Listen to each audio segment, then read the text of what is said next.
Coalition, which is a community-based nonprofit devoted to strengthening our community by nurturing a culture of racial integration and by promoting the benefits of racial integration to newcomers and prospective residents. Our volunteer committees organize community forums on important topics. We give enthusiastic volunteer tours to prospective homebuyers. We organize wonderful celebrations like Two Towns in Harmony, Two Towns Sing-Ins, and the community's annual MLK observance. And as a board and a large group of volunteers, we try to model integration in our lives and attitudes. We have lots of information available here tonight. Please visit our information table that's in the back to see what we're doing this year. We have a lot of great events and programs coming up.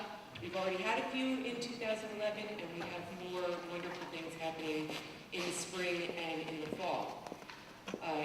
Yesterday, the chair of the coalition, Chip Madsen, put his personal endorsement of some of the candidates on his personal Facebook page. This was a mistake. Both he and the coalition acknowledge this, and he has apologized for it. The coalition is strictly nonpartisan and does not, as a body, endorse any candidates for elected office.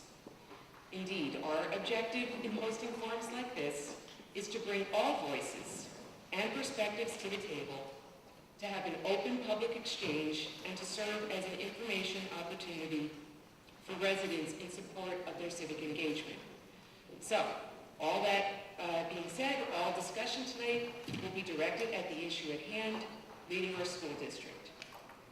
The schools committee co-chairs, Carol Barry Austin and Sue Willis, couldn't be with us tonight, but we have a large, very active schools committee and lots of members to help run the event.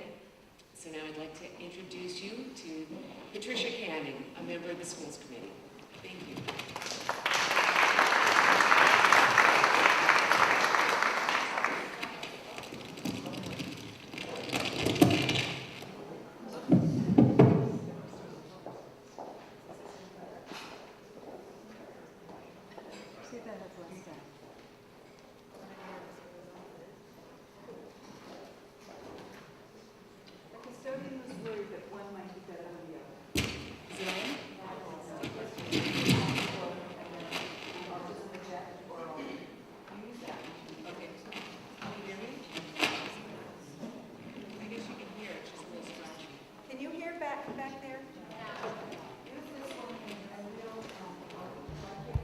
Tonight's forum is brought to you, like Nancy said, by the Schools Committee for the Coalition, the Community Coalition on Race.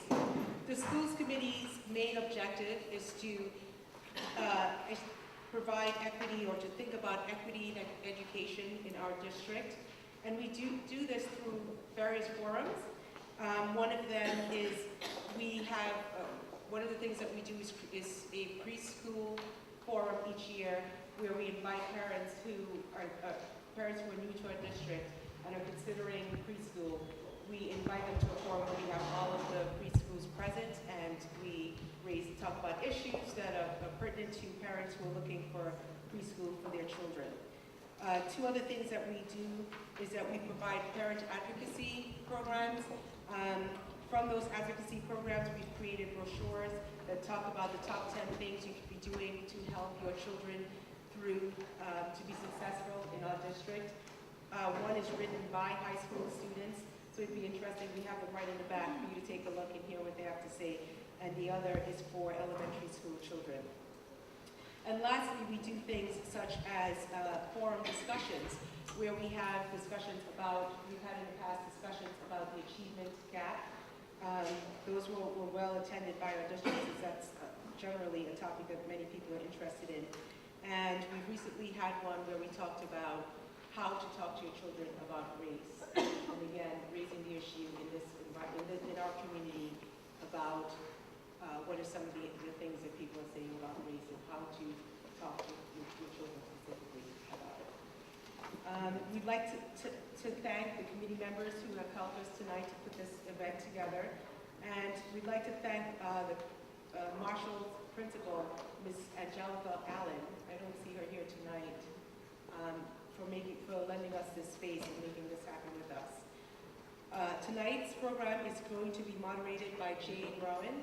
She is an educator was an educator in our district and still is in another district, and she is a schools committee member. I'd like to welcome the candidates, Ms. Sandy Kareem. Oh, okay, make it louder. I don't know how to do it louder. Ms. Sandy Kareem, Andrea Wren Hardin, Mr. Bill Guardelli, Ms. Marion Cutler, and Mr. Jim Lucido. Thank you for coming tonight.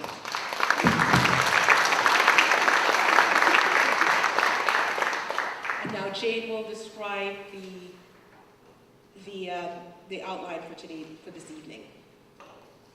Thank you, Patricia.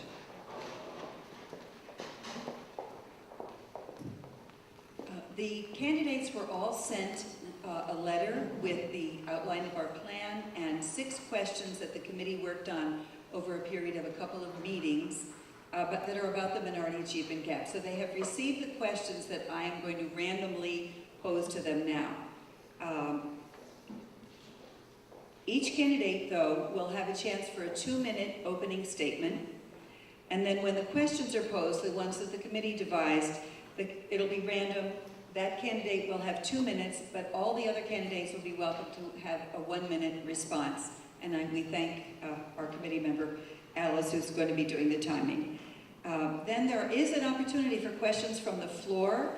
I'm not sure if the paper is at the back table near where some of the displays are, but there are, you are welcome to put them on paper. There are some index cards, and there is some paper, I think, if Audrey has it. So we welcome questions from the floor. So if you feel you have an additional question, we don't always have time to ask every question, but as many of them as we can, we will answer, and then the candidates will have closing remarks. So let us first have the opening remarks from each candidate, and if we could start at this end of the table. See. And I apologize, I'm going to call the candidates by their first names instead of long formal titles and names. So if Andrea would like to begin. Are we going to just... You can. No, we usually have more, but we'll go with this. Okay, is this working? I don't know. It works. Okay, good evening. My name is Andrea Wren Hardin, and I grew up in southern Indiana and went to Indiana University and graduated with a bachelor's degree in psychology. I then served in the Peace Corps for 2 years in Cameroon, and when I returned to the United States, I moved to Chicago and earned a master's of social work degree from the University of Illinois at Chicago. I've worked with nonprofits, with children in foster care, and since moving to Maplewood 12 years ago with my husband and 2 children, I have volunteered in the community, and I'm currently a court-appointed special advocate for Essex County. I've lived in Maplewood for 12 years, as I said. Both of my children attended Marshall Jefferson, so this school is very familiar to me. And my son is now a 6th grader at Maplewood Middle School, and my daughter is a freshman at Columbia High School. I first ran for the board in 2005 on a platform of improving the language arts curriculum, having a consistent curriculum that was rigorous and providing opportunities for differentiated instruction across the district. I was part of the board that did the superintendent search and hired Superintendent Brian Osborne and brought him to our district to close the achievement gap, to be able to raise the standards for all the students and narrow our achievement gap, which we know exists here in South Orange Maplewood and indeed exists across the country. Since his arrival here, the board has worked very hard and been very focused on implementing several initiatives that begin with full-day kindergarten in the elementary school, developing a new language arts curriculum that was rolled out last year and currently consists of from kindergarten to grade 10, conducting a math audit to strengthen our math program and improve that across the district, providing access for all students to high-quality curriculum with high standards, which means having an inclusive enrichment program, providing access in the middle schools, step-up programs in the high school, and opening up our advanced placement classes in the high school. We have begun to lay a very strong foundation for closing the achievement gap, which we saw the results of in our standardized assessment scores last year. I'm eager to continue the work, to keep the focus, and serve on the board for another 3 years. Thank you.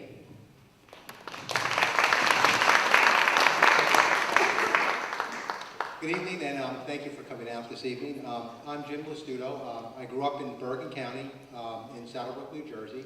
I grew up there, I guess, Fairlawn originally, and then Saddlebrook. From there, I went into the United States Coast Guard, where I attended officers training school. I was in the Coast Guard for about 8 years, had many different levels of stations, from California to Alaska, with involved in search and rescue and environmental protection.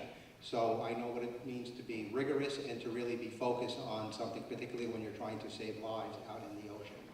And also I did drug enforcement for them as well. I attended William Patterson College at the time, after I got out of the Coast Guard. And from there I went into the corporate environment, and I worked for a company called Bamberger's, which I'm sure many of you remember back then, which was owned by Macy's. I worked in the Newark store. And from there I worked my way up the corporate ladder to a senior VP status of stores. And I just recently retired after 25 plus years. Believe it or not, everybody looks at me like I'm crazy. But I have 4 kids at home, which are very important to me, and we've been planning this for a while, and I just really wanted to get as involved as I can in the school. Currently the PTA president at Tuscan. I've spent 5 years on the PTA, from started as a co-fundraiser to the fundraising to incoming president this year, and then next year I'll be the ex officio. You know, the PTA plays a critical role in my leadership, along with all of the board members and the parent community, was really building that communication bridge to get everybody on the same page. And we do a lot of different events at the school that we've initiated. I've also have delivered a lot of results in my private life in the corporate world, and I think I can bring those into as being part of the board member. Sorry. Thank you. Good evening, everyone, and thank you to the Coalition for hosting this forum this evening. My name is Sandra Kareem, and my husband and I have lived in this district for over 22 years. We currently live in South Orange, and before that we lived in Maplewood for 10 years. I'm an attorney by profession, but those of you who know me know that I've been very involved in education and in our school system for a very long time. So some might argue that my real passion lies with education. Don't tell my boss this, but yes, that's the truth. The reason education is so important to me is I came from Jamaica as a child, migrated here with my mom, so that she could ensure that I got a quality education. When we first got here, I was in a junior high school that wasn't very rigorous, not very challenging, but I was able to move on to the Bronx High School of Science, from there to Princeton University, and then to Columbia School of Law. So I know the benefits of having a quality education, and that's why I'm so passionate about making sure that all kids have that same opportunity.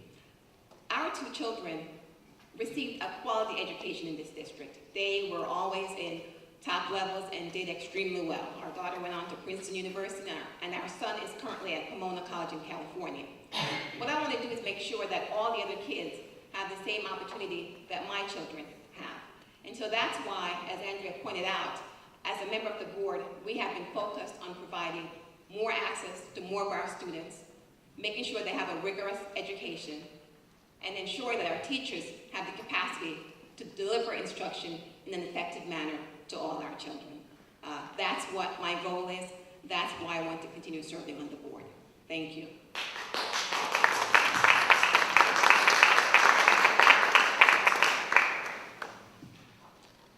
My name is Marion Cutler. I tend not to be as formal as reading a statement, so as I start to read it, forgive me for not making eye contact. It is unfortunately too important to mess up. As I said, my name is Marion Cutler, and I am a challenger to the Board of Education. I am passionate about our community, our school district, and all of our children. My intent is to improve rigor throughout the district's curriculum, bring innovation to the management of our district's school budget, listen carefully to teachers, and foster teacher development. Most importantly, I intend to open communication between the board and the public. I was really excited to come here tonight for an impartial forum about issues pertaining to one of our biggest challenges, the achievement gap. I was anticipating an unbiased host that genuinely was interested in hearing what all of the candidates had to say. Imagine how disheartened I was to learn yesterday that the chairman of this organization, Chip Madsen, made his endorsement public while linking it to CCR. These public statements, these public comments by tonight's host make it difficult to believe in this process and clearly sends a message that neither Jim nor I were invited here for an open exchange of ideas. I felt that I was at a disadvantage and even considered not participating. But then I reminded myself that this election is about the basic, fundamental, and democratic ideas that make elections on any level exciting, the opportunity for a free exchange.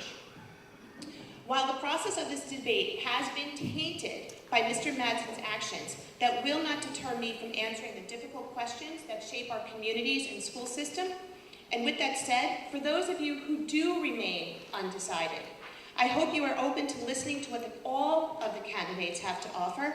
I look forward to sharing with you what I am about. And for those of you who might have already made your minds up, perhaps I can at least encourage you to learn about additional facts related to the achievement gap that have not been fully communicated from the board. I appreciate your time.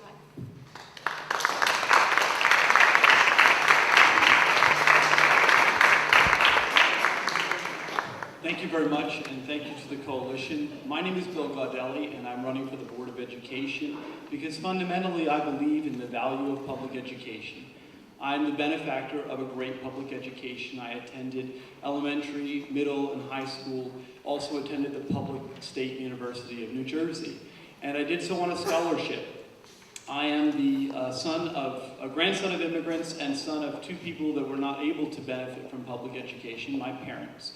And I've benefited a great deal as a result, and my notion is that I want to do as much as I can in the service of this community to pay it forward, to really give back all that I was given as a student in my role as an educator.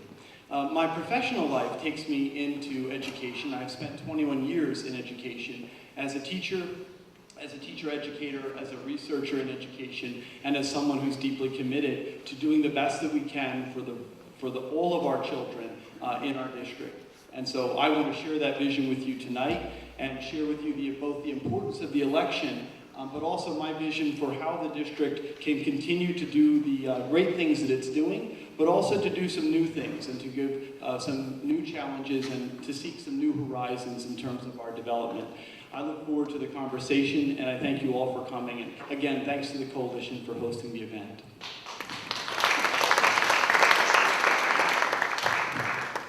Thank you to all the candidates for their prepared remarks. I would just say that I always delight in moderating this event, since we've begun having it, because I don't decide ahead of time who I will be voting for, and I get to listen to everyone. So I'm hoping that, and assuming that the unfortunate communication from a trustee or the chair who is not a member of the schools committee, and the schools committee itself prides itself on our impartiality and in keeping the conversation going. So I'm hoping that we can all participate in that spirit, that we are going to, that judgments are private, not personal, that the schools committee never endorses anybody. So I hope this works. I, again, have the prepared questions. It'll be 2 minutes. They're randomly assigned. I will say your name first and then read the question twice so everyone hears it. And then the other candidates will be able to follow up with a minute of response after the two. Okay. Let's begin with Bill. And here's the question. The district is experimenting with expanding enrichment, gifted and talented, to all students at South Mountain Elementary School. Do you support expanding this initiative to all elementary schools? Please state why. If you do not, please state why not. So I'll repeat. The district is experimenting with expanding enrichment, that is education of the gifted and talented, to all students at South Mountain Elementary School. Should we expand this to all elementary schools? Why or why not? This will be 2 minutes from Bill and 1 minute from everyone else. Thank you. My response in 2 words is absolutely yes. I can't honestly think of a reason why we would not extend enrichment to all students. especially those who are not motivated, those who are not already engaged, those who may really benefit from that possibility of having enrichment. I think it's a terrific idea. I think the model that was rolled out in South Mountain is really a great way to go about it, and I would encourage other schools to follow suit. I think that it raises a larger question, and that is, what is it about enrichment that's so enriching? And how can we take that enrichment and that notion of curriculum and extend it across the board?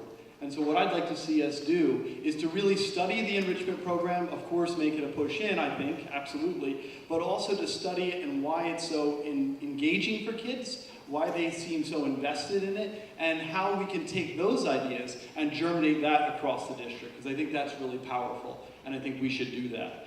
I think it raises great questions. How do we get kids interested in learning? How do we use inquiry as a skill for understanding? And how do we take advantage of the wealth of social media and technology to make these things congruent with the kids' everyday lives, but also to give them the chance to explore and to learn further? There are some key questions, I think, that we need to consider as a district in terms of these innovations that I'm suggesting that enrichment, I think, point us towards. And one of them is that innovation is critical. And I don't simply mean buying smart boards. That's not enough. We need to think about it pedagogically. We need to think about the nature of teaching and learning and how we can make the tools that we have and the tools that we will get over the next 10 years pedagogical in the best sense of the word, that they really promote student understanding and student learning across the board. If we can do that, then we've learned a lot from enrichment and we really enrich the entire process. Thank you. If you pass it along, each candidate has 1 minute to respond to the same question about expanding the gifted program to all students at other elementary schools. Sure. I guess there are a couple of things. First of all, enrichment is not gifted and talented, and I think that they need to be kept separate. We do not, as a district, have a gifted and talented program. Number one. Number two, if our enrichment program that's being experimented on the South Mountain Elementary Schools is generic enough to be overlaid, I question whether or not it's actually an enrichment program. I want to really state as clearly as I can, if anyone were to be called out into enrichment, it must be done with objective measures that every parent in our district has access to, understands, and the school board enforces consistently. That's number one. No one gets singled out, no one gets special treatment. You qualify or you don't. Secondly, I do believe that having an overlay versus a pullout does have negative ramifications. If you were to say have a math class where you had 8 kids who benefit or who qualified for an enrichment, pulling them out allows them to get something different. It also allows that class size, which are rapidly becoming too large in our district, for the math class be smaller. It allows for more attention paid to kids who need help.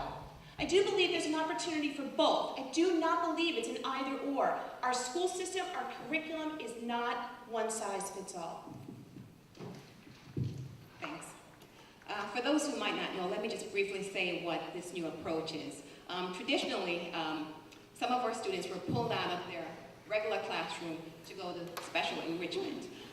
What several of the elementary schools have started to do this year, not just South Mountain actually, but several of them, most of them, is to provide a push-in model whereby the enrichment teacher goes into the classroom to provide the enrichment curriculum.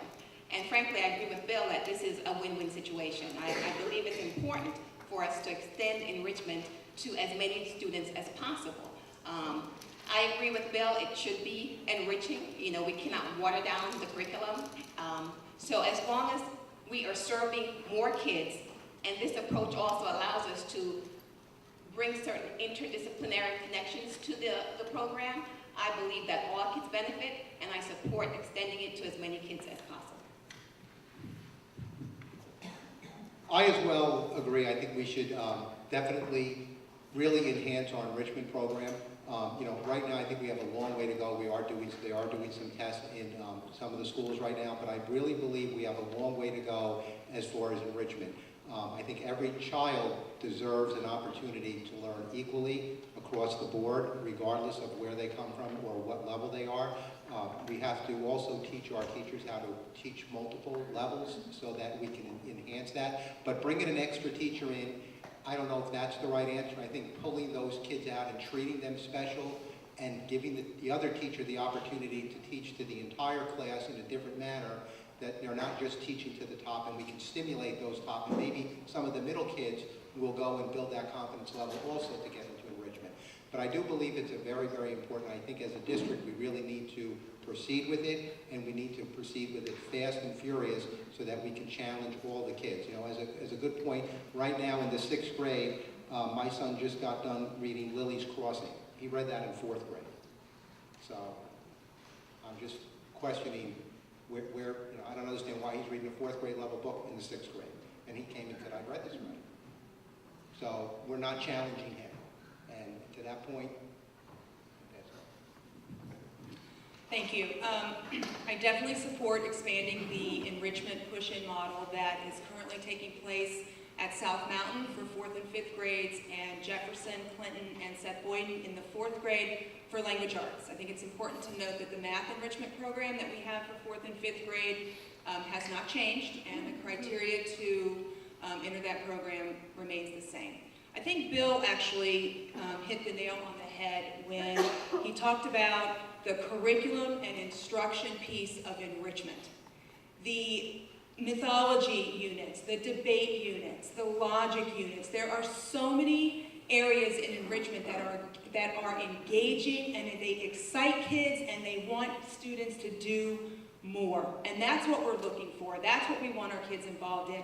And we actually need to use those curriculum and instruction models from enrichment to inform the rest of our instruction. I think we can do that. Also, I'd like to note that we do have 3 enrichment teachers currently in the district.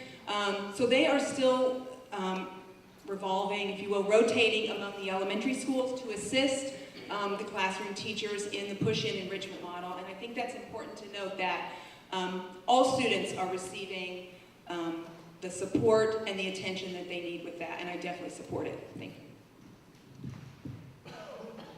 Thank you for your answers. This question, Sandy, and then everyone else will have a minute to respond.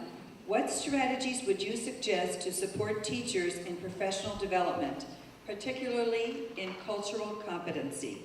Please be specific. I'll read it again. What strategies would you suggest to support teachers in professional development, particularly in cultural competency? Please be specific.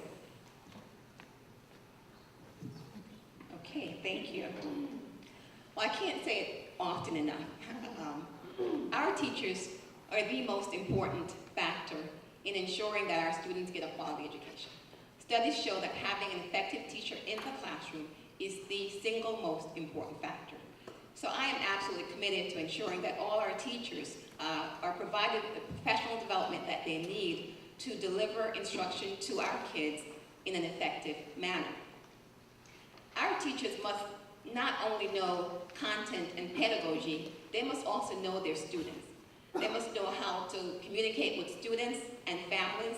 They must know how to establish a culture of learning. They must make sure that the kids feel respected and supported. And so those are the things I think we need to focus on when we develop our teachers.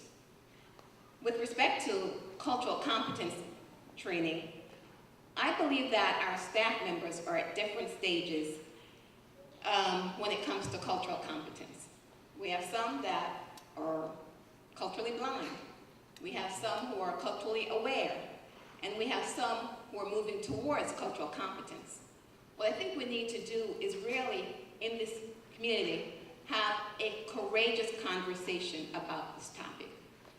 The coalition has led some of those conversations, and we need to do more of them. And not just for educators, but for the entire community, for parents, for students, for board members, for, all the stakeholders. And I believe we need to do that soon. I think we all know that there's an intersection of race, class, and expectations in this community and in society in general. We must make sure that we're engaging everyone in a conversation where we're thinking about what our kids need, what our aspirations are for them, how we can raise expectations across the board, and I believe that we must do that now.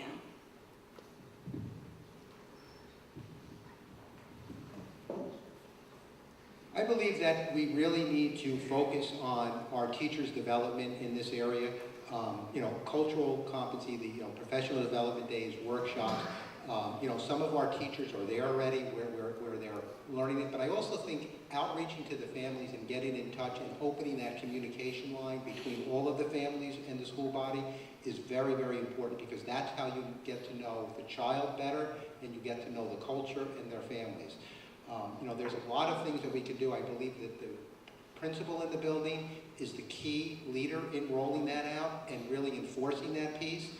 They're doing observations now, and I think that's got to be part of the observation and really hear what's going on, whether it's on their staff development days. As I walk through the building, some teachers really embrace it and do a great job.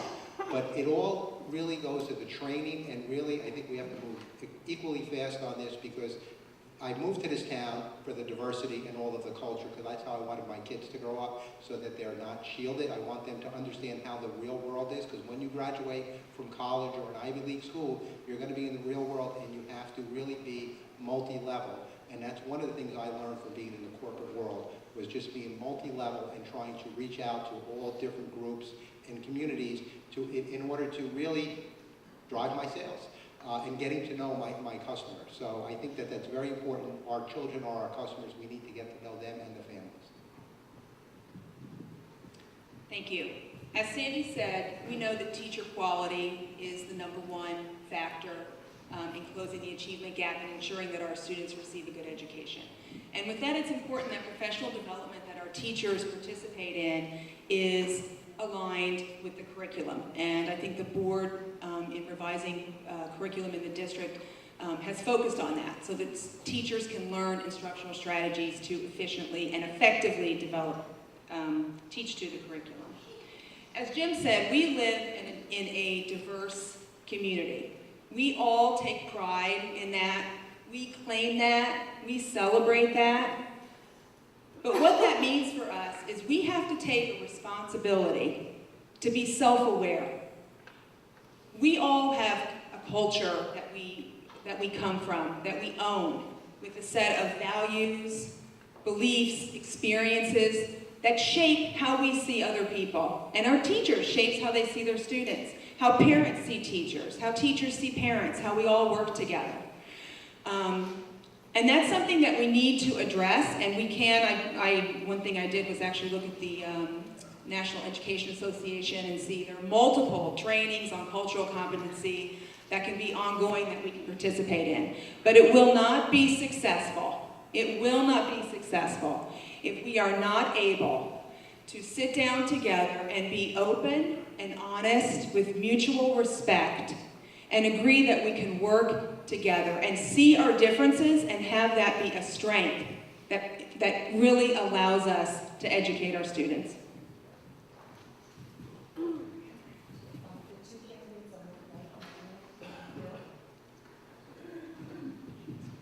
I would start with 2 observations. Some teachers get it in terms of cultural competence, and some don't. And the second observation being, we can tell the teachers who get it and the ones who don't. So what we need to do as a district is to leverage those people who get it and help them to teach the ones who don't. I very much believe in homegrown professional development. So taking the most competent people that you have on staff now, reworking the schedules to build and buy in time using non-monetary resources so that you can help teachers teach each other, both through reflection, through critically viewing video of a classroom, and through other sorts of resources like that, that will really make a difference in terms of teachers' pedagogy. That to me is critical. The second thing I want to mention is urban educators talk about this notion of touch. That when you look at kids who came from way down on the social strata and rose to great levels, they'll often say it was one event. It was seen as almost a singular moment that changed their life. And what we need to do is we need to have culturally competent teachers. We need to work with ones who are not, so that they can get touch, so that they can create moments, so more and more of our kids can point back to an experience and say, that's where it happened. And that's what I'd like to do in terms of cultural competence. Thank you. I wanted to take the question actually back to the first part, which is strategies to suggest supporting teachers in professional development. Right now, we have a lot of programs being sent into the school districts, into our schools, requiring teachers to have a great deal of on-the-ground, pull-out sessions of professional development. I think the very first thing we need to do is step back and see, are we asking enough? Are we asking too much? Are we doing it in a way that makes sense? Literally, we are pulling teachers out of classrooms, inserting a substitute teacher for in-school professional development. It's disruptive, it's not necessarily the most effective. So I think we first need to make sure we have effective training for our teachers. If you walk around in schools, you can tell the ones who are frustrated with the system, some who are trying really hard to work with it in terms of professional development. I think the other thing we need to do as a district, our teachers, echoing what Sandy said, the greatest predictor of success in school is the teacher you have. As a district and as a community, we have got to make sure our teachers know we respect them, that we need them, that we value them. We need to really step back in terms of our own sensitivity in engaging with our teachers, making sure they know that in a rational, effective way. Cultural competency, I couldn't agree more with this idea of touch. It's a fantastic idea. Let's make the teachers, the idea of teaching the teachers, we'll have master teachers teaching the teachers about cultural competency, learning from doing. It's a fantastic way, it's an effective way.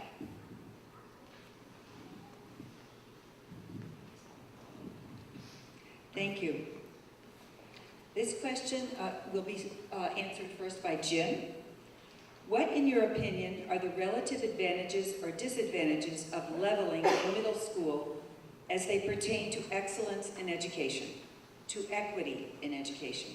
Please discuss this in light of your understanding of the 7th grade leveling up. How does this inform your thoughts on what should be done with levels in the 8th grade? How do your ideas support gifted students? So, I'll recap. That sounds like many questions. What, in your opinion, well, it's all about leveling. Okay, what, in your opinion, are the relative advantages or disadvantages of leveling in middle school as they pertain to excellence and equity? Discuss it in light of your understanding of the 7th grade leveling up.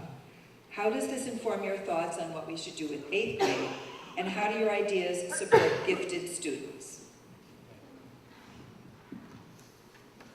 All right, I'll try to answer this in 2 minutes.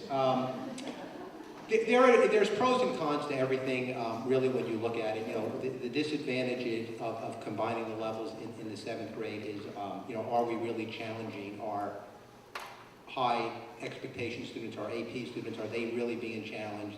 And are we losing the kids really at the bottom, or are we focusing too much on that? You know, right now we do have a test program that we conducted last year. There is no results at this point. It's very hard for me to say one way or the other. We don't have the results. The results won't be out until October. My opinion is we do nothing further until we see what the results are. The results will tell the story. You know, again, how I ran my business. I look at results. I'm really not a huge proponent of collapsing the levels at this point, because I just don't know if we're disadvantaging some of our really high achiever students.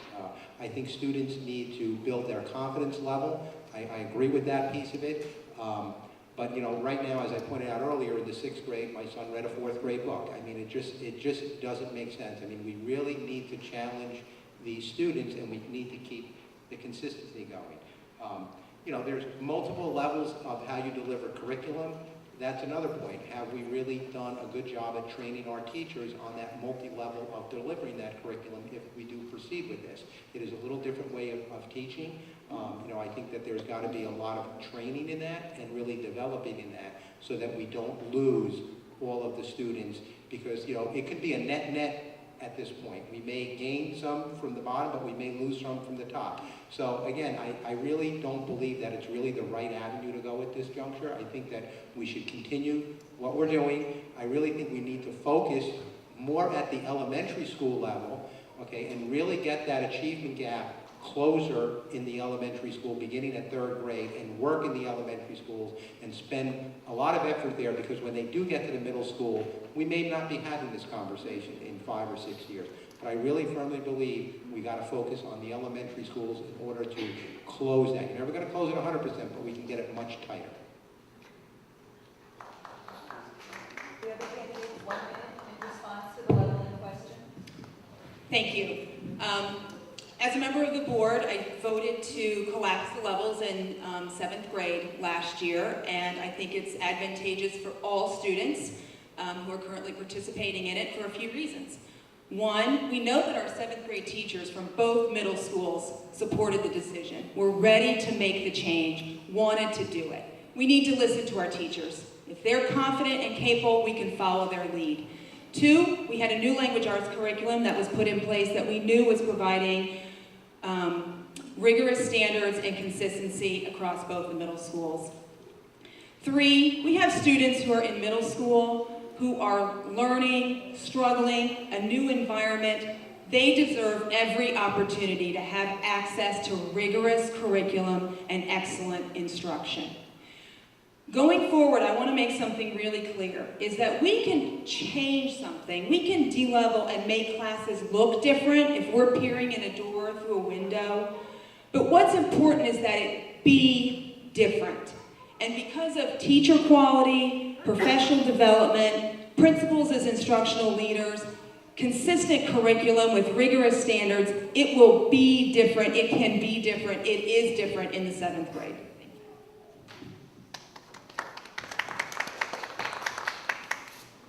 Thank you. I too, like Andrea, supported the decision to level up 7th grade last year, which meant combining levels 3 and 4 in English language arts, science, and social studies. And I did it because we had evidence showing that our students who went through level 3 and graduated from our district were not adequately prepared for college success. And I believe it is imperative that we prepare all our students for success after high school, whether it's college or something else, whatever that endeavor might be.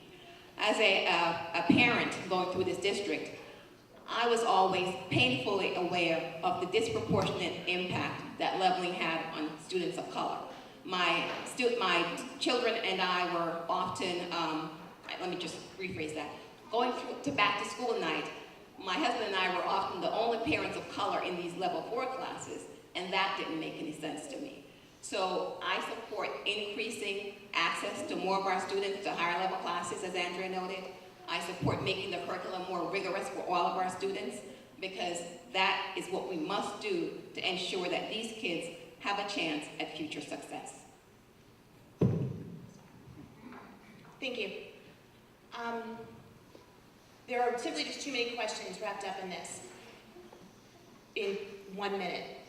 The leveling up experiment that is currently underway in 7th grade is flawed. I am all for anything that has hard data, proof points that will close our achievement gap. I would support any initiative that is put forward that has evidence that says this is the way to do it. In the meantime, I also advocate and have advocated strongly that our leveling system is broken, and yet the level up experiment has done nothing to change the mechanics behind how broken it is. We have got to pull it back, make it hard levels, make it really easy to see exactly who belongs in which. But I want to explain something with the level up experiment that's going on. They have collapsed 3 and 4. Yes, some 3s are not fully prepared to go on for college. That's a statement about the lack of rigor in our curriculum. But you know what's not being done? There's little, if any, effort being put on for level 2s in 7th grade. There's absolutely no ability to change the achievement gap. If one is at this level and one is at this level and you've combined 3 and 4, you're not moving in the right direction. We We should be putting effort to those who need it. I would not do anything with 8th grade until we know for sure, without any issues, exactly what we're doing. The idea of what Andrea said, that it will be different, it can no longer be based on wishful thinking.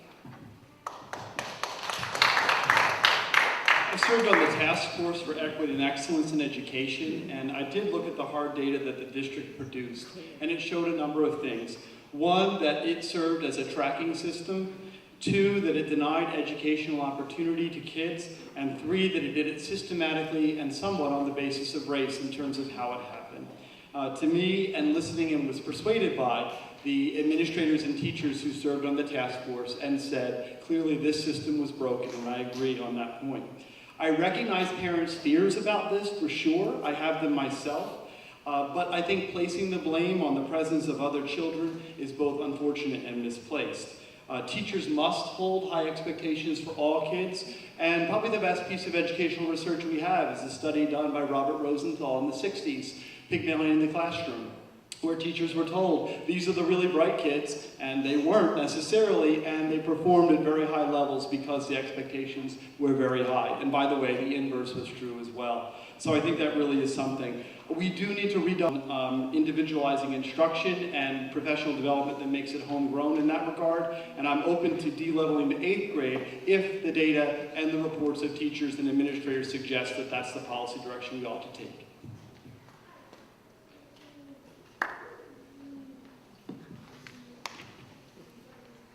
I would remind the audience members that we have a couple of more questions that were formulated by the schools committee, and then one that all of our candidates will answer. But your questions are welcome, and I guess the right place to bring them would be to this table here, so they can be given to me in the next, I don't know, 10 minutes or so. Okay, Marion. This question, Marion will have 2 minutes, and then the others will have 1.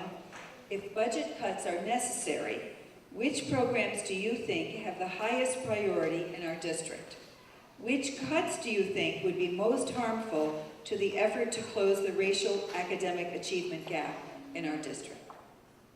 So the question is, which programs have the highest priority in our district in light of the statewide fear that there will be budget cuts necessary, and which cuts are most harmful to the effort to close the racial academic achievement gap?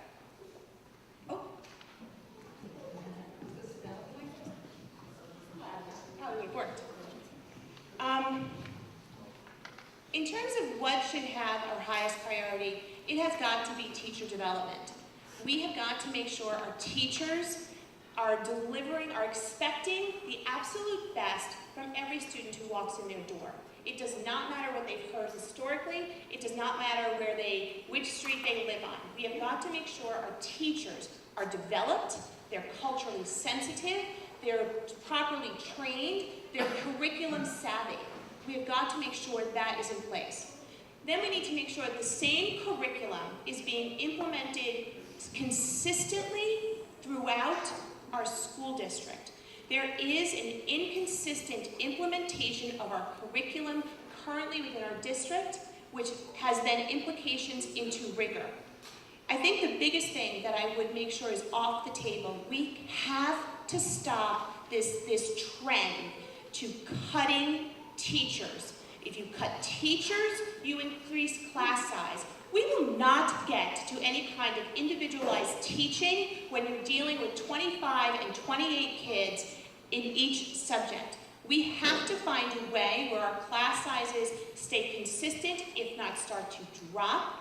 We need to make sure that our teachers are fully prepared.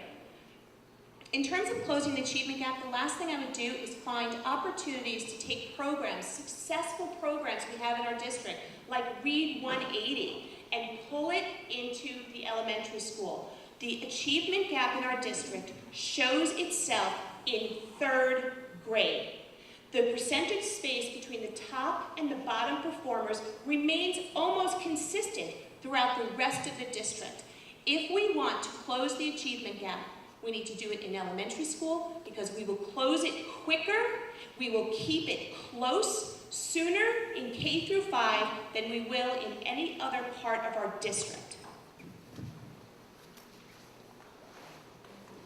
Thank you.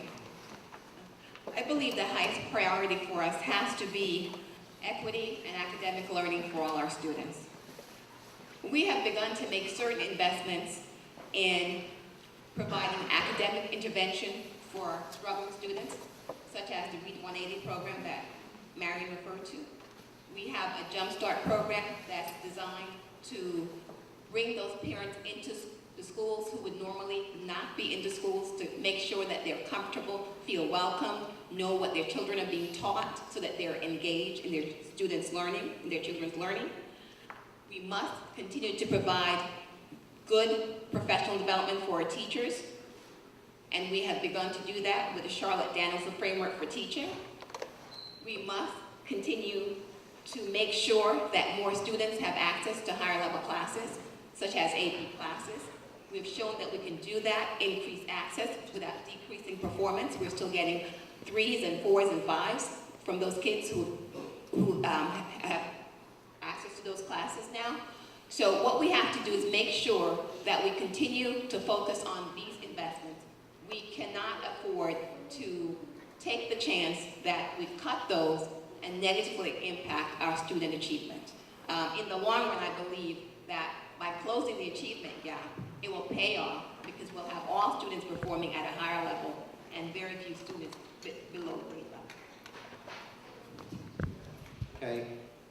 The school day doesn't end at 3:15. It's not a light switch when my child comes home and I turn it off and I'm done until tomorrow at 8:30 when I drop them off. It continues through the night. And the process is we need to get those parents and educate those parents and make them feel as comfortable with the curriculum that's being delivered in the classroom so that they can be part of it at home as well. Okay? I really believe that's very, very important, is that open piece of communication. Thank you. Thank you. Well, one thing I can say with certainty is that we can remove the if from the question because we know we made budget cuts last year, cuts in the budget this year. There will be cuts to the budget next year. So make no mistake about it, that's going to happen. And the board and superintendent have been working with the strategy of the focus of the budget. The dollars in our budget must be directed toward teaching and learning. We have to have leadership, evaluation, access to curriculum and instruction that is high quality and rigorous. We have to have rigor. We must do analysis, benchmark assessing for our students so we can know when interventions are needed and be able to intervene early and often and not wait. And we need support. Support for our teachers, support for our principals, support in our system so that we can focus on closing the achievement gap.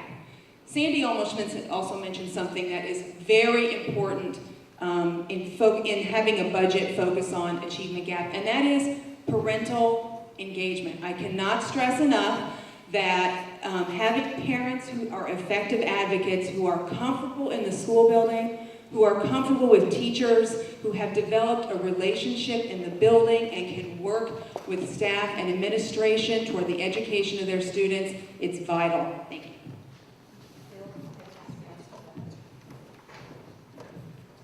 Thank you.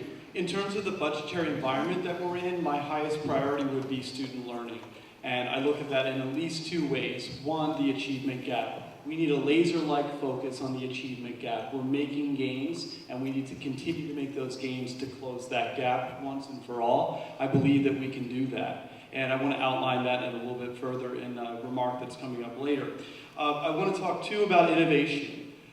There are a lot of districts, a lot of schools that are moving towards a competency-based innovation, where students are given a course of study and curriculum is personalized based on the competencies that are outlined in that course. Basically what that involves is highly individualized and personalized student learning around the cores of that course, and then gives them the chance to interact with online resources, community resources, intern and externships, and doing the kinds of work, the inquiry work, that we want kids to do. let me say, in terms of challenging the brightest kids, it's much better than the AP courses that we currently have. It does a whole lot more to engage kids in really sophisticated learning. And I think that we ought to explore that in a piloted fashion, and we need that sort of attention to curriculum at that level, and I would certainly do that as a board member.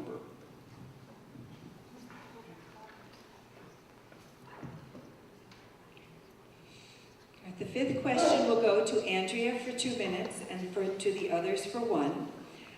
For those who are incumbents, the question is, what concrete actions to close the racial academic achievement gap in our school district have you already supported, and with what success? If you are a candidate who is not an incumbent, a challenger, the question is, what concrete actions would you initiate to close the racial academic achievement gap in our district? Concrete actions around the racial academic achievement gap have you supported, and with what success? Thank you. As a board member working with the superintendent in the district, we have developed and implemented several initiatives that have begun to lay the foundation and have actually shown results, promising results of closing the achievement gap.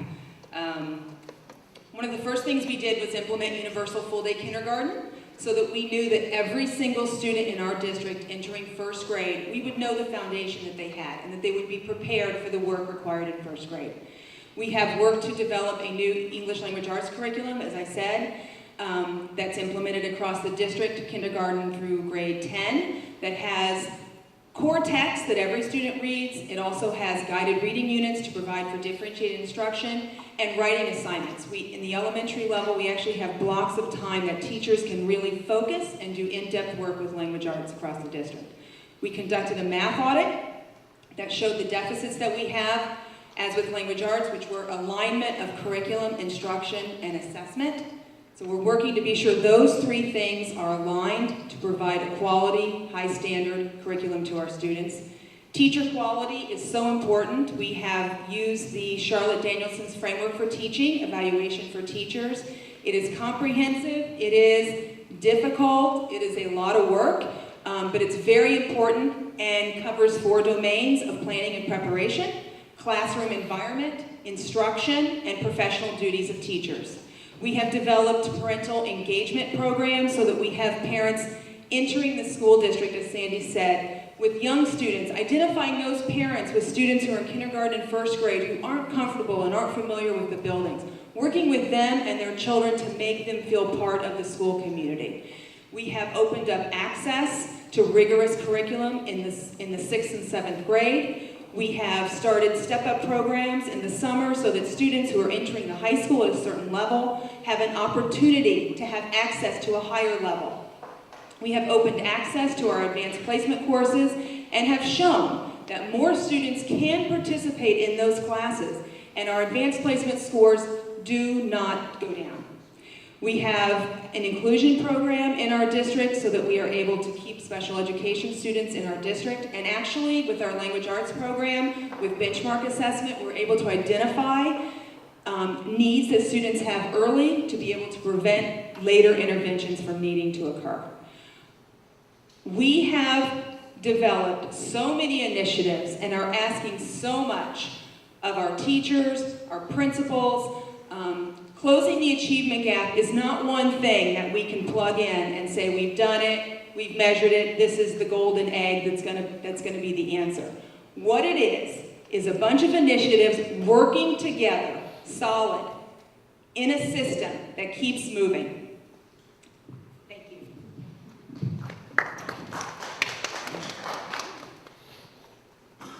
What initiatives or I would bring to the board if elected, the racial academic achievement gap, I don't think the achievement gap it's racially blind. I have children that are in that achievement gap.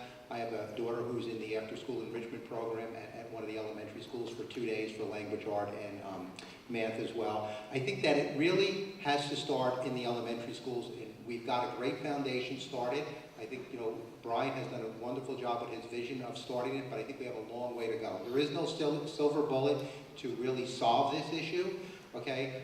However, if we all work together as a team, and the teachers and the parents and the administrative and the board all work together as a team and we focus on it, I really believe at the elementary level we can pull it together, we can get the gap tighter, and we can really have every child learning. Every child learns at a different level, and it really goes back to the environment in the classroom and the confidence level that you build with your child and the teacher builds with the child. But I think as teachers, they all need to work together.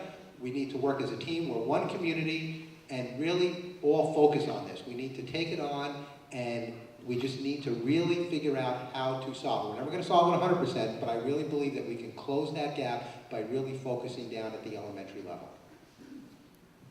Thank you. Everything Andrea said, that's what we have done. So I won't repeat them here, but I will tell you that I absolutely agree. There is no one answer. We must take a comprehensive approach, and we must, as Bill said, have a laser-like focus. I am encouraged by the initial results. I know that one set of standardized test scores do not trend me. I understand that that is just one measurement, standardized test scores. We have to look at other measurements to see how well our kids are doing. But that said, I'm encouraged by the progress that we have made, and that's why I'm so excited about staying on the board, because I want to see us make sure that this good work continues. So let me, that's it.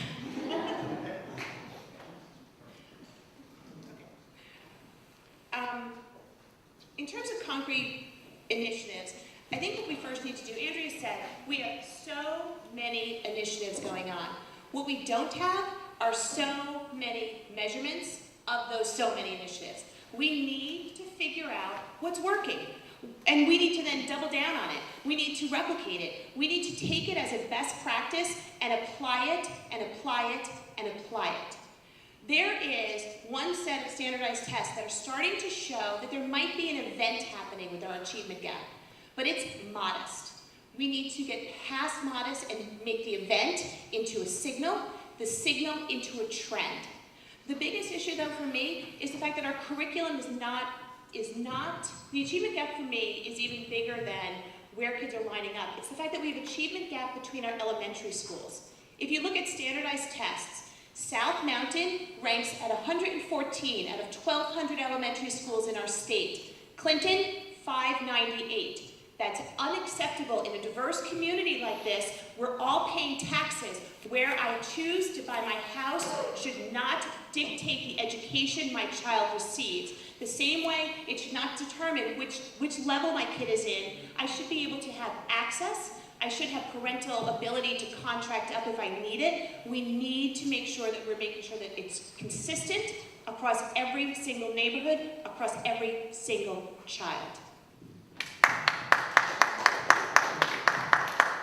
I was at an educational research conference this past weekend, and I had a chance to talk with Linda Darling-Hammond, who was Barack Obama's educational advisor during the campaign. And I was talking with her about this race, and I shared with her that this was the major issue, and she shared with me that she's quite happy that this is the major issue because in New Jersey, we are doing the best job nationally of all 50 states of reducing the achievement gap. That's what her data is clearly showing, and she's the person that people look to on this issue. And she said, do you know the reason why? It's because New Jersey's not paying it lip service. It is actually pouring resources into addressing it. That's exactly what South Orange and Maplewood is doing now. We need to continue down that path. That's exactly what we're doing. We need to do more of it. Insert, as all the things that Andrea said. I won't review them. That's critical. But I want to expand the conversation two ways. One, that the universal kindergarten will help enhance that as well. And we'll eventually see a bump up in the stats on the standardized test with regard to that. And then the second thing is to really explore external funding for 2 to 5-year-olds in targeted groups that can really help and improve in literacy and numeracy. If we could do something like that, educational research rarely yields certainties, but there's one here that's fairly certain. And that is the investment you make in that 2 to 5-year-old cohort will reap rewards throughout the life of that child. And I would like to look into that as a board member.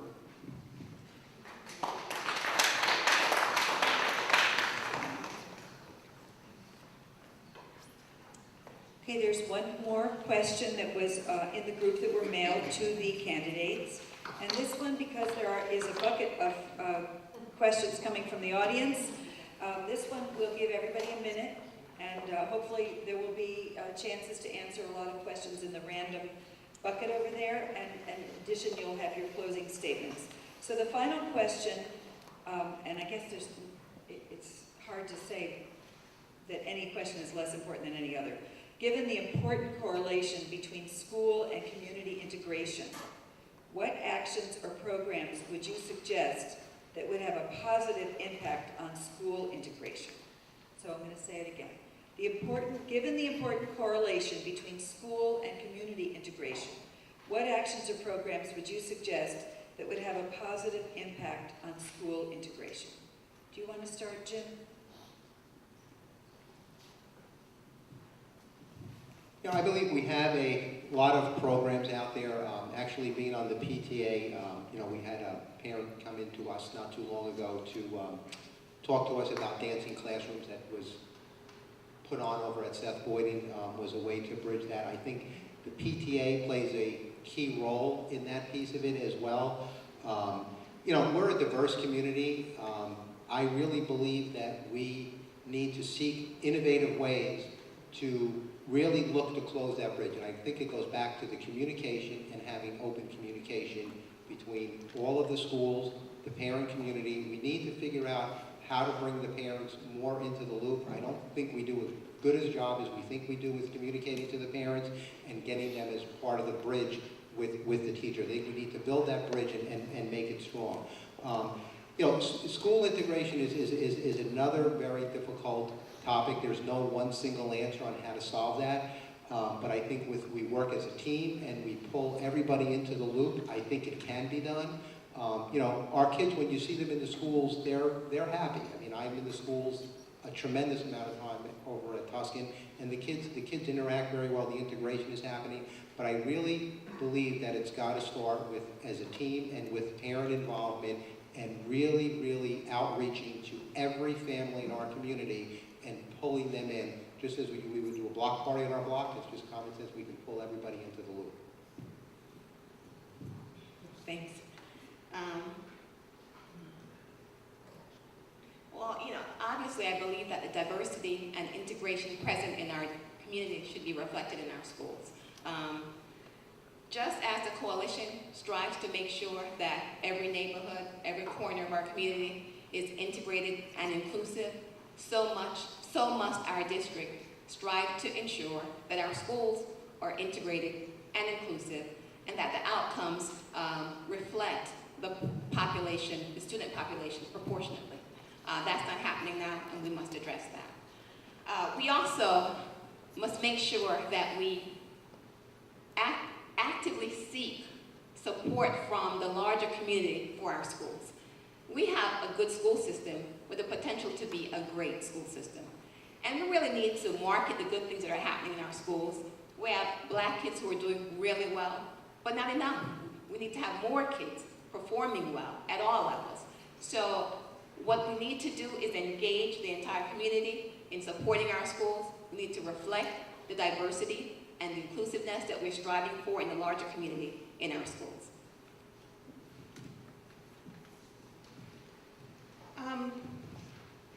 The question about school integration, take it at a school level. I think that's something we could do pretty easily that would be so inclusive, sort of stealing a page from what CCR did with the 10 tips of how to survive our school system, where they partnered with the high school students. What if we figured out some project, some social issue that our district was dealing with, or that was prevalent in the media, and we actually figured out a project that students could be broken up by lottery, completely blinded, and do small initiatives towards a school project. It would have an opportunity to go across classes. Maybe you do kindergarten, first, and second graders. They all work together. Third, fourth, and fifth graders work together. They do something for a greater good. They do something across grade levels, across racial barriers, across social, economic barriers. They're all removed for something for the greater good. That would be something you could do to drive integration. There's a lot more we could do, but there was just an idea that I wanted to put out there as a concrete example of what we could possibly do to drive integration. Our community is a tremendous learning resource and asset in terms of its diversity. When I taught high school, I founded a program where we did an exchange program in the state of New Jersey between a Newark high school and a Hunterdon County high school. And we had 8 meetings a year. We would take the kids on trips together. It was an incredible program. We don't have to do that here. The resources are in the building where kids can learn across difference. And we need to make more of that within this community. I think that's really critical. So, a couple of things. I think what kids get out of that is not only they get to learn about others, but they learn about themselves. And the real value in education, I think, is ultimately not to learn content in an abstract way, but to learn it in such a way that it informs you who you are, where you come from, and how your experiences fit within this society. That's powerful learning. And as a classroom teacher, that's what I did with my students, and those are the types of programs that I think could really integrate the district. I think ultimately our goal ought to be not simply that we see not all the black kids sitting together in the cafeteria, but rather that we see that they see both difference, but also similarity, and look at similarity as a way of building community.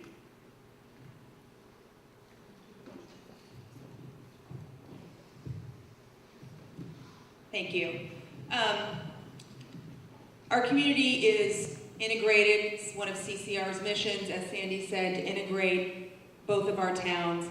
And our schools need to be integrated as well. And in order to do that, I'm going to sound like a broken record again, but we have to focus on high standards and closing the achievement gap. All our students are able to work together and have access to that opportunity. A couple other things that I think are really important is parental engagement. When students come into our district, parents need to be able to be advocates for their kids. We want to see parents, the diversity of our community, we want to see that in our PTAs. We want to see that at back to school night. We want to see that with parents coming into our buildings. If we weren't here tonight at Marshall School at this debate, we could be at Columbia High School, School in Action Night, and you want to see some school diversity and integration, that is the place to be. We have engaging extracurricular activities in our music, and our arts, and our sports, and our clubs, and activities that make our students feel excited, they're engaged, they want to come to school, and we need to continue that, build on that, and develop that.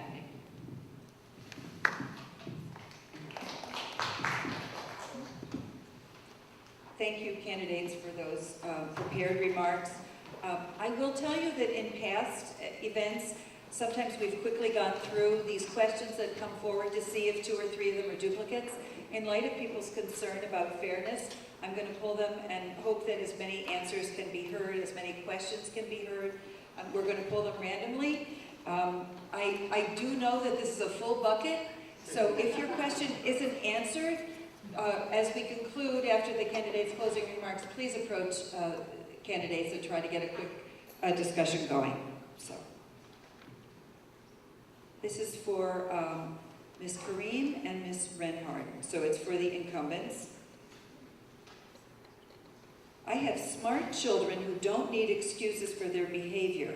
Why should I vote for either of you, and would a family like mine move into this district if you are on the BOE? The achievement gap is present in kindergarten. Do you believe that our school district intentionally works to maintain that gap?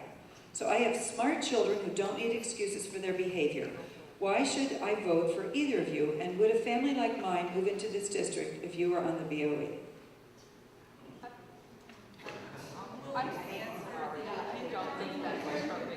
sorry, I might not be reading fluidly enough. Okay, but let's go to this then. The achievement gap is present in kindergarten. Do you believe that our school district intentionally works to maintain that gap?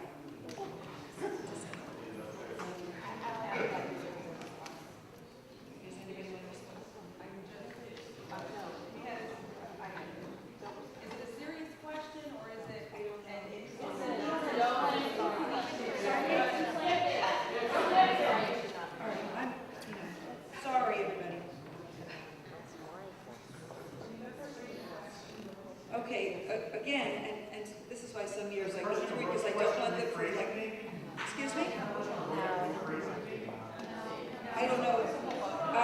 Yeah, I don't want to shut down discussion here. We're trying to be open. Again, though, and this is why some years I worry about if all the questions go to one or two people, and we want to hear from everyone. For Sandra and Andrea, why did the school board vote on 7th grade level up before allowing for public discussion?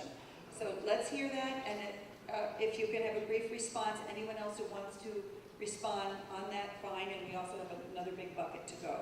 So why did we not have public discussion first, this questioner asks, on the 7th grade level up? Oh. Thank you. Stars. Okay, so as a board member who supported the proposal to level up the 7th grade, we had formed a task force of equity and excellence that took quite a bit of time with a lot of individuals from within the district, teachers, principals, different groups looking at different data. We know Bill Gaudelli was part of that task force looking at research.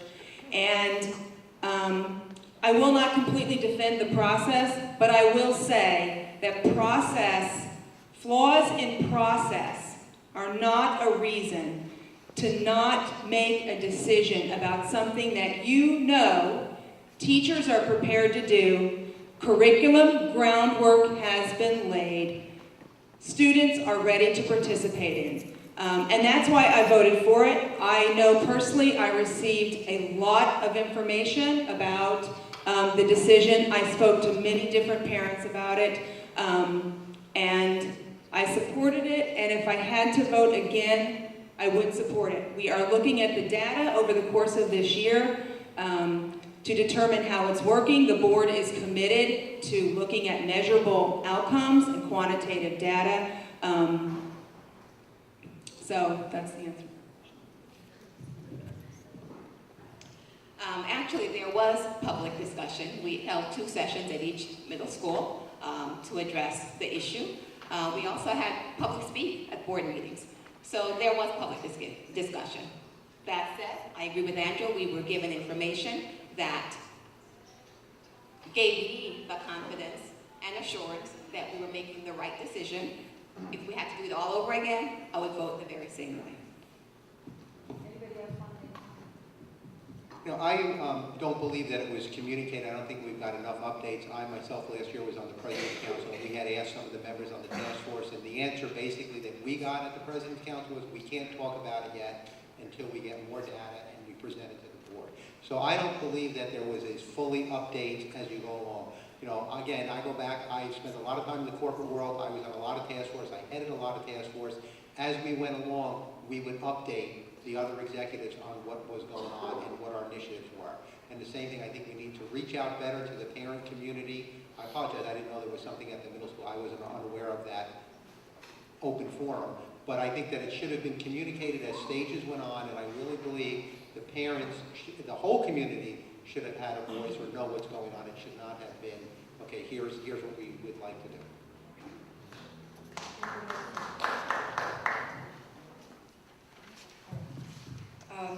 I'm pulling them out. I'm reading them so I can try to be clear. This one is saying, given that our state tenure laws, this questioner feels, put us in a position of not being able to ensure that we have the highest quality teachers. Given our state tenure laws, so we cannot ensure that we have the highest quality teachers, what do you propose, and I guess we'll start with someone else other than the last 2 initial answerers, sorry. What do you propose to attract and maintain good new teachers? Do you want to start with that, Marion? Sure. All right, so I think the question is, what will we do to attract and retain, right? Okay, just want to make sure I have the question now. We need to first of all make our school a destination. Just like we all want to make sure Maplewood and South Orange are destination communities for people to come in, which raises our property values, which raises the pride we have. We have got to get our school district back to the beacon it once was. We used to be a blue ribbon district. So this idea of how do we retain and attract teachers, we need to make sure that they know that we're driving towards something that is socially so socially important, they want to be a part of it. This achievement gap, if we really bear down this idea of laser focus, really targeted, measurable initiatives that are driving to closing the achievement gap, showing something different than the other schools in our state are doing, I think that would make our district a destination district for a teacher. In terms of retaining them, we need to make sure we value them. You know, I dare say, if you walk through the school district, our teachers aren't necessarily feeling valued. They are our greatest asset to making sure students have an amazing experience in our district. We need to make sure we're doing that as well. So therefore, it starts to get out that we are a destination, that teachers are valued and respected, and an active member of crafting and creating a blue ribbon school district. I agree that we need to create an attractive position and situation for the district. And I think we do that by working with teacher education institutions that are in the New York City metropolitan area. Teachers College is among them. But there are other really good ones too, where we attract their best people.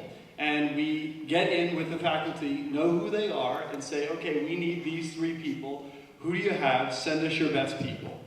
So we need to pitch ourselves to those places because they already know who's in the pipeline.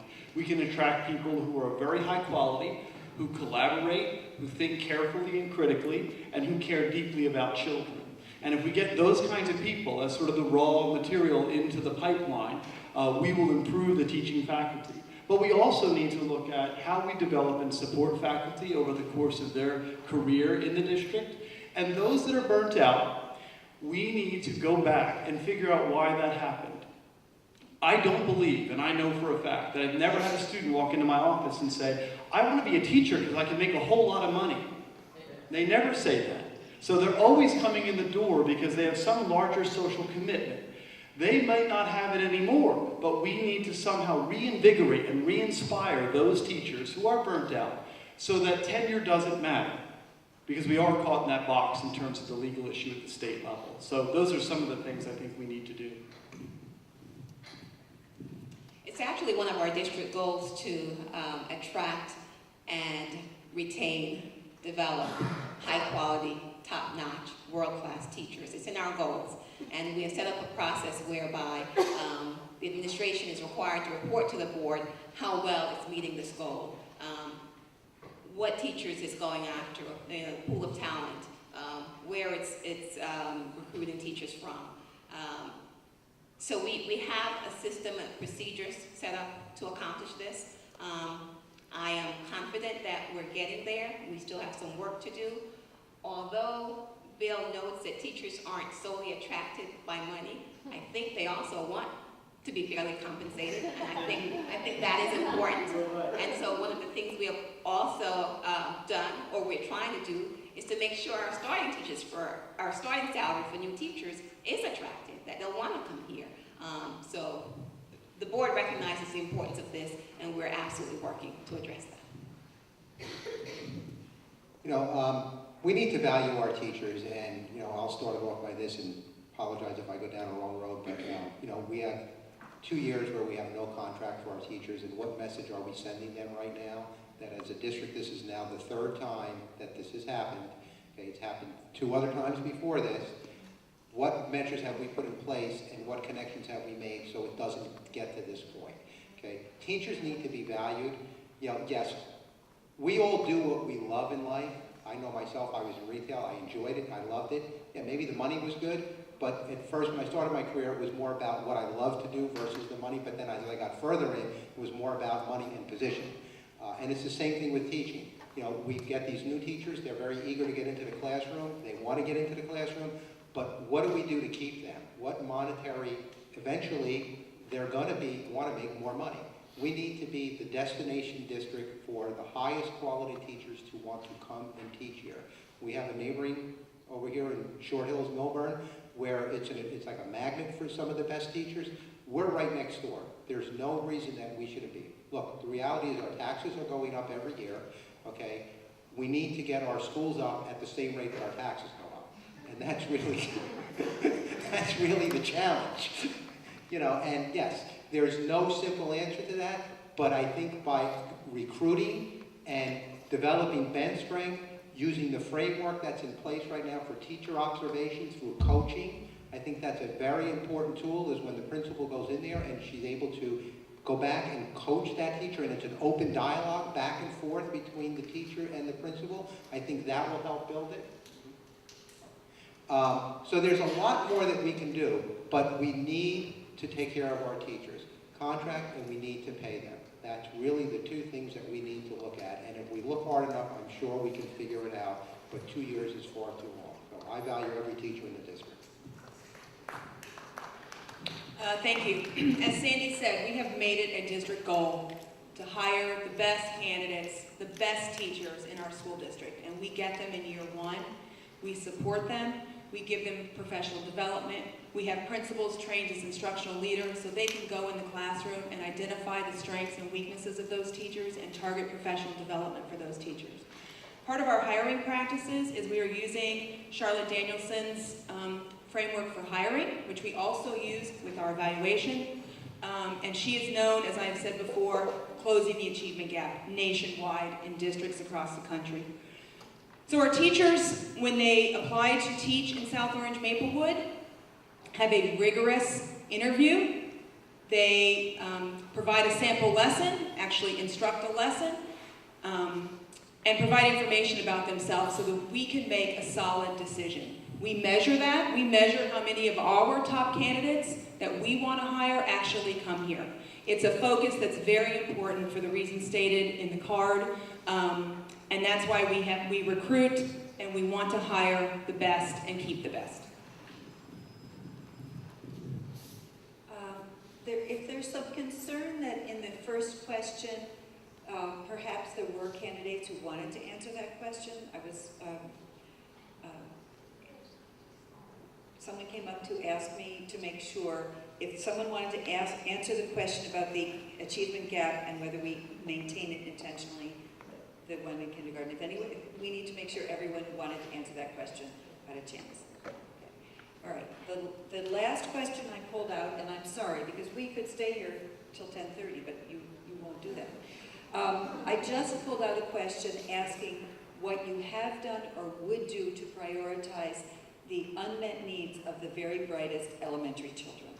We also have a 2-minute concluding remark. So I'm just going to say to all of the 5 of you, you're going to make your 2-minute concluding remarks. If you'd like to throw in your thoughts on how you're going to respond to the unmet needs of the brightest K-5 children, that's the last thing we have time for. Take a deep breath. You've been answering lots of questions.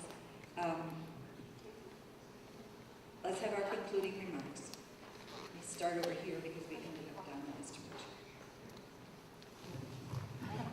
Thank you again to the coalition, and thank you for coming. There are times in our life when we are able to witness great social change, seemingly in a moment. I recall November 2008 when Barack Obama was elected president, and my son, my wife, and I were watching TV, and he watched as tears streamed down our faces. And he said, "Why are you crying? I thought you wanted him to win." To which we tried to reply and explain how incredible this moment was. But I was very happy to realize that to him, what to us seemed so monumental was to him fairly mundane. I was reminded that night that we indeed live in a time of great change. And while it's far from being a post-racial society, it's one headed in a much better direction. Our District 2 is headed in a much better direction, and we're witnessing great social change. We're moving away from policies that divided kids towards policies that joined them in common pursuits. As we near the end of this important campaign, I ask you to join me in the exciting challenges that lie ahead. I remain more convinced now than ever before that we can make schools work better for our kids, with our teachers, and for this community. I ask you to join me in helping to work and close the achievement gap so that public schools can uphold the intergenerational sacred trust to which they are called. I ask you to join me in innovating curriculum, instruction, and teacher development so that schools can be the glue that joins our community, black and white, rich and poor, gifted and differently abled. I ask you to join me in making our school district truly the best that it can be, measured not only by tests, but by our shared commitment to equity, our enhance and embrace of innovation, and our loving care of all of our kids.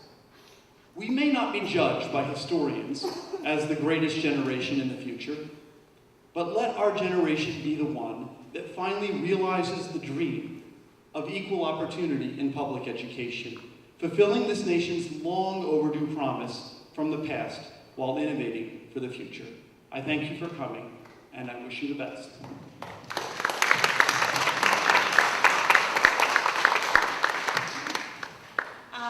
Before my closing remarks, the question on the table is gifted and talented in the elementary school.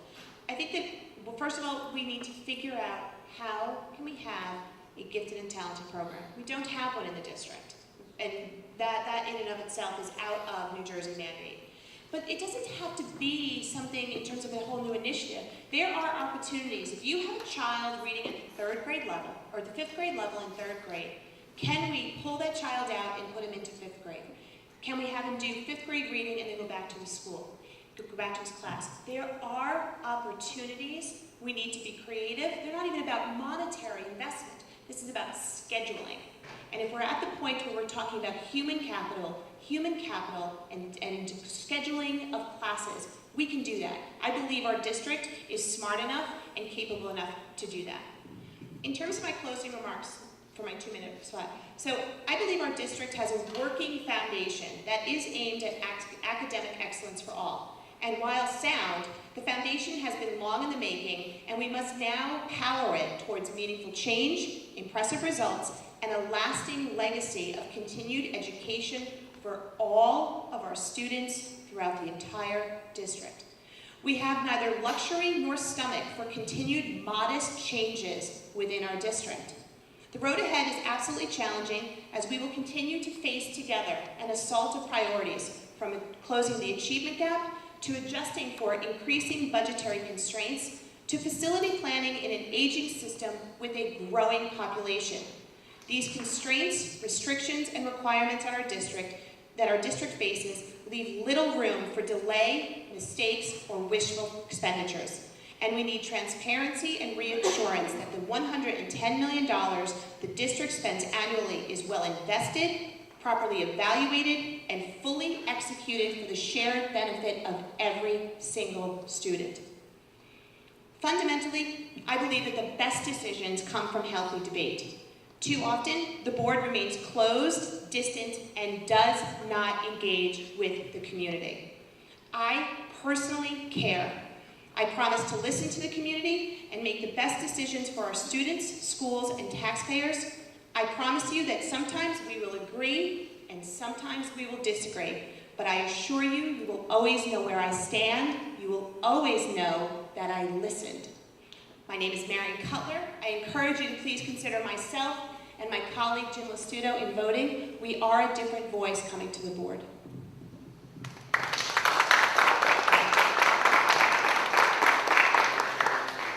Thanks again for coming out this evening and to the Coalition for hosting this forum. I believe there's no more important issue than ensuring that all our children are afforded the opportunity to get a great education. And I believe I possess the skills and the experiences to be an effective board member. I have been involved and engaged in our community for over 22 years. I have served in many leadership roles in the school district. I have been president of the Clinton School PTA, president of the Columbia Home and School Association, president of the Achieve Foundation, formerly known as SOMAtv, the South Orange Maplewood Education Foundation, and president of President's Council. So I do not come to this overnight. I am a long-standing supporter of all our schools and of all our children. As a board member, I recognize that I serve all the students, not one segment, but all the students. And I know my role as a board member is to set policies and goals to drive the success of our district and to hold the superintendent accountable for achieving those goals. As a board member, I will continue to support the initiatives that have led to the progress that we have seen in narrowing the achievement gap. We must maintain a sense of urgency and stay focused and committed to raising academic performance for all our students. I know that as our slogan says, it's not empty words. We can raise the bar for all students and narrow the gap, close the gap. That's why I'm asking for you to support Andrea and me as we work to continue to move our district forward. And so if you'd like more information about us, please, there's information in the back of the room. Thank you.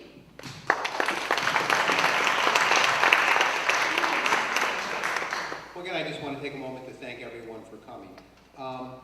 What I bring to the table is 25 years of corporate experience, PTA president, involved heavily in the school. I am retired, so that's a great benefit right there.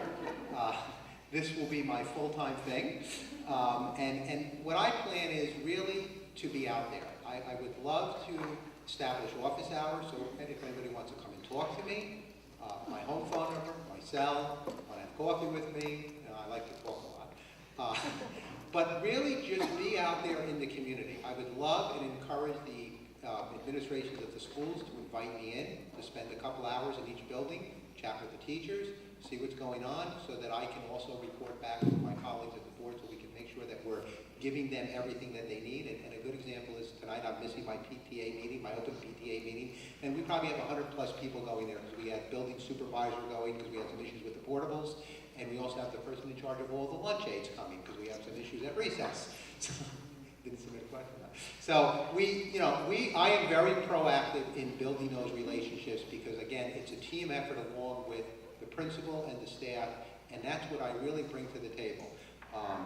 I'm hardworking. Once I set my sight on something, I'm very aggressive and assertive. I don't let things go if I really believe in something. But more importantly is open dialogue. I love to hear what people have to say. No decision is ever set in stone, and that's basically how I run my business. Very successful for 25 years, because there's a lot of information that we can get out there from our teachers. They're on the front line, and our parents. We need to be open-minded and not just have decisions. We need to support the superintendent's initiatives. That's what the board does, is we really need to support his initiatives. You know, I look at him as the doctor. When I go to the doctor, I trust the doctor. What he's telling me is correct. I trust Brian. I think that we have gone in the right direction, but I think there's so much more that we can do. The other thing I would like to bring to the table is a 5-year budget forecast. We don't forecast the budget out past a year, and I know it's difficult with state aid, but we can do it. We have the enrollment projections. We need to look and really budget 5 years out. So I hope that you, as our slogan says, Mary and I on our signs, we want to move forward together with everyone as one big community. That's why we chose Forward Together 2011. Please come out, show your support, vote, get your neighbors to vote. We really would like a big turnout. Last year only 2,000 people come out. So please come out and support us and support your community and your education.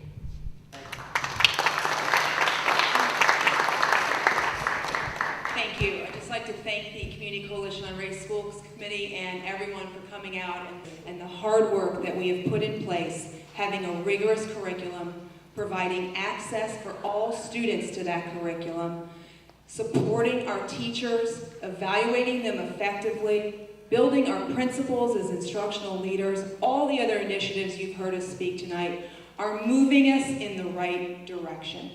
We have momentum, we have the strength to keep going, the resolve to keep moving in the right direction.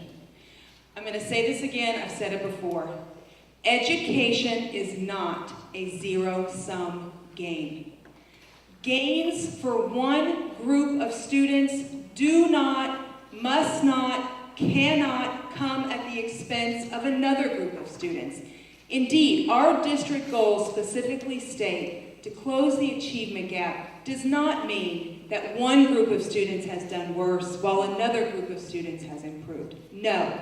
The educational successful trajectory is high for every student. We must create opportunities for that to happen, and we must hold the superintendent accountable that it does happen. In closing, I'd just like to say that today, while I was thinking about this debate, I was remembering a few years ago Maplewood Middle School's production of High School Musical. The musicals in our district are phenomenal at all our schools. And the one song that kept going through my mind was, we're all in this together. And we are all in this together. And that means we all must work together to raise the bar for all students and close our achievement gap. We can do it in South Orange Maplewood. I appreciate your vote for Sandy Kareem and myself on April 27th. Thank you.